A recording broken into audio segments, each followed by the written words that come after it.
Tan Doodoo meets Santa Claus. Tan Doodoo laid on her back in her bed in the dark. She was planning all the work that lay ahead of her during the upcoming days before Christmas. Her shopping was complete, the house cleaning process was well on the way, and she had baked about 12 pans of her village famous black cake. Her drinks were ready too, just needing to be strained and bottled. Curtains were almost finished, and the Christmas tree was erected, decorated, and fixed in one corner of the gallery for everyone's eyes to see. She felt satisfied that things were going according to plan. In the stillness of the night, she heard a noise. She listened and was sure that she had heard it again. The words of a poem came back to her. 'Twas the night before Christmas, and all through the house, not a creature was stirring, not even a mouse. That sound was no mouse. So she very slowly edged off the bed, tiptoed to her door, cracked it open, and listened carefully. After a couple of minutes, she could hear her bottles rattling. She was certain it was not her son, Sonny Boy, as he was terrified of the dark. Big man like he. But who or what could it be? Tan Doodoo contemplated. Should I bolt my door and return safely to my room? Or should I go and confront the intruder and secure all the goods I had bought in town today?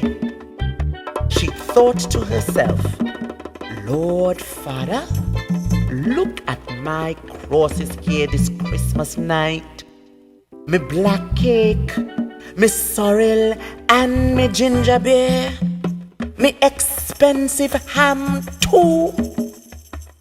You see, Tan Doodoo worked very hard for her money, and she had to safeguard what was hers. Down the corridor she edged, to the kitchen, where many unopened boxes were on the ground and on tables. Her eyes were now used to the dark, so she made out a figure leaning over her boxes. She reached behind the door for the largest mortar pestle, raised it high over her head, and shouted, "Who are you?" A frightened voice answered, and in the dark it said, "Is me, Santa Claus."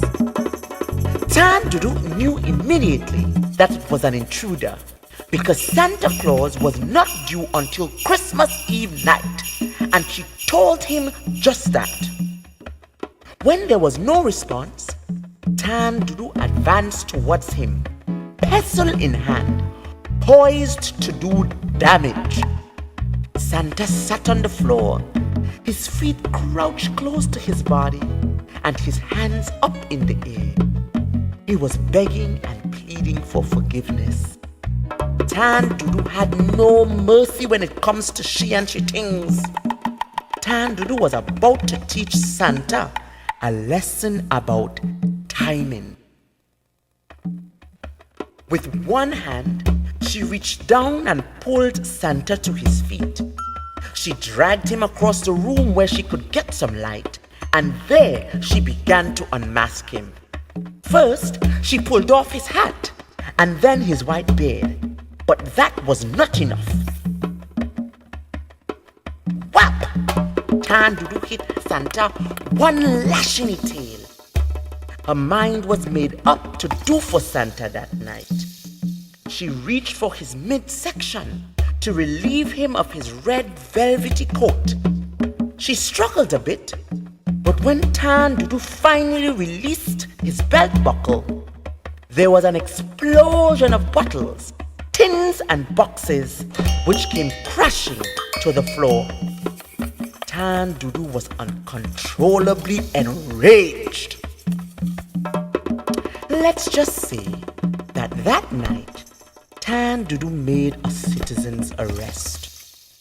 She dragged Santa Claus down the hill, through the tracks, onto the main road, and up to the police station. At the police station, Tan Dudu took the statements, asked all the questions, gave all the answers, and charged Santa Claus. Then she instructed the police officers to do the paperwork. Ah boy, Tan Dudu is something else, you know. After she was assured that he was properly secured in the holding cell at the back of the station, she led the villagers who came out to see what the commotion at her home was all about back up the hill and back to their homes. Waiting at the front door on her return home was her son, Sonny Boy, who came home, found the house open and his mother missing, and pure chaos in the kitchen. He had feared the worst and was about to go to the police station when he heard her voice retelling the story to villagers and saw her coming. Needless to say, Tan Dudu did not sleep for the rest of the night, and neither did her son, who had to listen again to all the lessons about honesty he had been hearing his entire life. According to Tan Dudu, a liar is a thief, and a thief is a murderer. Added to this, he was accused of abandoning his mother and leaving her to the mercy of criminals, murderers, and thieves. Sonny Boy was even warned about Laja Bless and how Laja Bless could make him drive Tan Dudu to hell in his car if he was not careful out there. After she retold the story and the life lessons, she ordered Sonny Boy to clean up the kitchen and secure the boxes, the packages, and the locks on the doors. Days later, when it was time for the matter to be heard and tried, everyone in the village bathed, dressed in their finest court clothes, and went down to the courthouse for the trial of Santa Claus.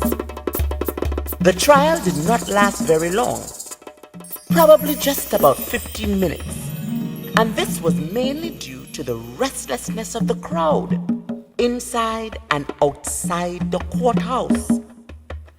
After Santa was tried and sentenced, Tan Dudu demanded that the magistrate accede to one request, and that was for the convict to publicly apologize to Santa Claus for using his clothes and bringing his name into disrepute. As he apologized, all the children in the village cheered. Then, Tan Dudu gave a long lecture to all who were present: the magistrate, the police, the adults, and the children. Everybody listened attentively to the words of the wise and the warnings of the warrior. She then turned and started her journey back home to continue preparing for Christmas. Normal.